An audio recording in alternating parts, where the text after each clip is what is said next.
ich glaube, von Anfang an war eigentlich das Problem ein relativ schnelles Spiel der VBZ und im Grunde zunächst mal eine Einstellung zu geben. Aber bitte Ihre Analyse.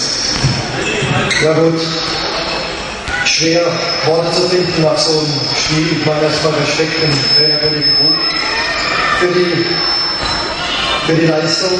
Ich denke, wir haben heute bei einer absoluten Top-Mannschaft in der Oberliga gespielt. Das heißt, wir haben nicht gespielt, wir haben auch nicht auf die Ohren gekriegt. Das war eine glücksvolle Leistung. Zur Mannschaft meiner Leistung kann ich nur sagen, das war mehr als desolat. Wir waren nach 10 Minuten 8 Tore hinten. Es ist nicht so, dass wir gedacht haben, wir haben weniger Punkte, das sicherlich nicht, aber so wird es uns 8 Mal aus der Affäre ziehen. Das ist uns zu keinem Zeitpunkt des Spiels gelungen. Wir haben weder das Tempo gehen können, wir haben keine Einstellung gehabt, wir haben eine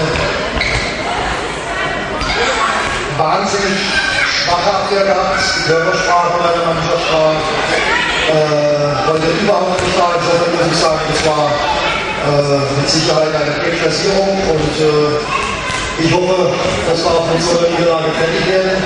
Wir werden entsprechend im Training uns natürlich das eine oder andere noch einmal angucken und versuchen richtig zu stellen, aber ich kann nur sagen, Respekt vor der Leistung der VBZ. Dankeschön. Und ich kann nur sagen, es gibt solche gebrauchte Frage, abhaken und aufmachen. Das nächste Mal, das immer besser. Andreas, Vorbereitung auf das schwere Auswärtsspiel am nächsten Samstag in der Westfalenhalle gegen den Stadtgewahren SV 64. Ich glaube, du kannst heute eigentlich rundum